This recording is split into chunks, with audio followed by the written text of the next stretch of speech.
YCP హయాంలో NTR university పేరు మార్చంగానే Telugu Desam party పెద్ద ఎత్తున దాని మీద గొడవ చేసింది. జగన్మోహన్ రెడ్డి ప్రభుత్వం ఎన్టీఆర్ పేరు మార్చేస్తారా అంటూ దాన్ని ఎన్నికల్లో కూడా ప్రచారం చేశారు.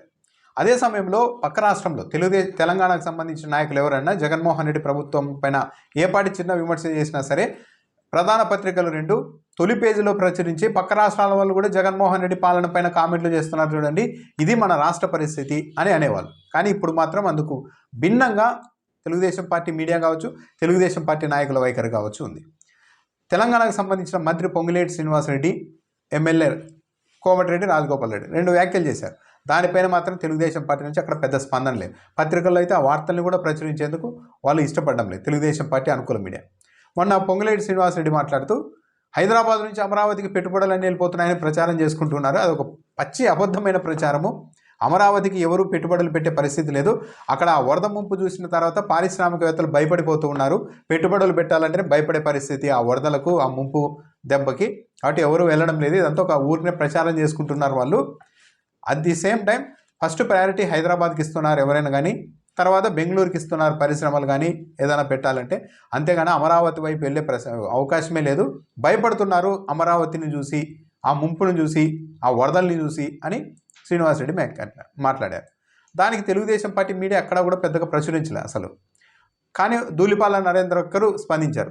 ఆ వ్యాఖ్యల్ని జగన్మోహన్ రెడ్డికి ఆపాదిస్తూ, జగన్మోహన్ రెడ్డితో ఉన్న స్నేహానికి సంబంధించిన వాసనలు పోలేదు కావచ్చు, ఇలా మాట్లాడుతున్నారంటూ తూతూ మంత్రంగా కౌంటర్ ఇచ్చి వదిలేశారు. కోమటిరెడ్డి రాజగోపాల్ రెడ్డి ఏకంగా తెలంగాణలో అసెంబ్లీ, సచివాలయం రెండు ఒకే చోట ఉంటే బాగుంటుంది, కాబట్టి అసెంబ్లీని మార్చాలి, అసెంబ్లీ భవనం కూడా చాలా పాతదైపోయింది, దీన్ని కూడా సచివాలయం పక్కన నిర్మిస్తే బాగుంటుంది, కాబట్టి అందుకోసం ఎన్టీఆర్ గార్డును లేపేసి అక్కడ అసెంబ్లీ కట్టుకుంటే బాగుంటుంది అని చిట్చాట్లో మాట్లాడారు. చాలా మీడియా సంస్థల్లో కూడా ఈ వార్త వచ్చింది. కానీ ఇక్కడ నుంచి మాత్రం స్పందన లేదు.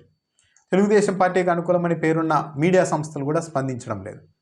పెద్దగా ఈ వార్తను ప్రచురించేందుకు కూడా ఇష్టపడడం లేదు. ఎందుకు ఇలా? పొంగులేటి శ్రీనివాసరెడ్డి వ్యాఖ్యలకు తెలుగుదేశం పార్టీ మీడియా ఎక్కువ ప్రాధాన్యత ఇచ్చినా, దాన్ని ఎక్కువగా విమర్శించినా, తెలుగుదేశం పార్టీ నాయకులు తెలంగాణలోని మంత్రులకు కౌంటర్ ఇచ్చే ప్రయత్నం చేసినా అది ఇంకా పెద్ద ఇష్యూ అవుతుంది. పొంగులేటి శ్రీనివాసరెడ్డి వరకు అయితే ఓకే. నెక్స్ట్ దీన్ని ఇంకా పెద్ద చేశారనుకోండి వివాదం, అది తెలంగాణ ముఖ్యమంత్రి రేవంత్ రెడ్డి వరకు వెళ్ళొచ్చు. అప్పుడు రేవంత్ రెడ్డిని కూడా ఎవరైనా అడగచ్చు మీడియా ప్రతినిధులు, ఇలా అంటున్న మీ మంత్రి ఇలా అన్నారని అమరావతిలో వాళ్ళు ఫీల్ అవుతున్నారు, ఏపీ ప్రభుత్వం వాళ్ళు. లేదు హైదరాబాద్ నుంచి పెట్టుబడులు తరలిపోతున్నాయని వాళ్ళు కూడా అంటున్నారు, ఏంటి మీ కామెంట్ అన్నప్పుడు తప్పనిసరిగా రేవంత్ రెడ్డి హైదరాబాద్ నుండి పెట్టుబడులు ఎందుకు వెళ్ళిపోతే, అసలు అమరావతిలో ఏముందని వెళ్తాయి, అసలు అమరావతి మాకు పోటీనే కాదు అని తప్పనిసరిగా అనాల్సి ఉంటుంది అంటారు కూడా. దానివల్ల అంత దూరం పరిస్థితి వెళ్తే ఇక ఆ తర్వాత తెలంగాణ ముఖ్యమంత్రి కూడా రేవంత్ రెడ్డి కూడా అమరావతికి పెద్దగా పసలేదంటున్నారు అమరావతిలో అన్న ఒక చర్చకు అవకాశం ఏర్పడుతుంది. కాబట్టి వాళ్ళు అన్ని కామెంట్లు చేసినా కూడా అమరావతి గురించి సైలెంట్గా ఉన్నారు. అదే ఇక్కడ వైసీపీ వాళ్ళు ఎవరన్నా ఈ మాట అంటే మాత్రం వెంటనే కౌంటర్లు ఇచ్చేందుకు తెలుగుదేశం పార్టీ నాయకులు ముందుకు వస్తూ ఉంటారు. ఎన్టీఆర్ గార్డును తీసేసి అక్కడ అసెంబ్లీ కట్టుకుందామని ఒక ఎమ్మెల్యే అంటున్నారు. కానీ దాని మీద కూడా స్పందించేందుకు తెలుగుదేశం పార్టీ వాళ్ళు ముందుకు రావడం లేదు. అంటే ఏంది? తెలంగాణలో తెలంగాణ ప్రభుత్వంతో వివాదాలు పెట్టుకోకూడదు, వాళ్ళు ఏ కామెంట్లు చేసినా మనం సైలెంట్గా ఉండాలి అన్న వైఖరితో తెలుగుదేశం పార్టీ నాయకులు ఏపీ ప్రభుత్వం ఉన్నట్టుగా ఉంది.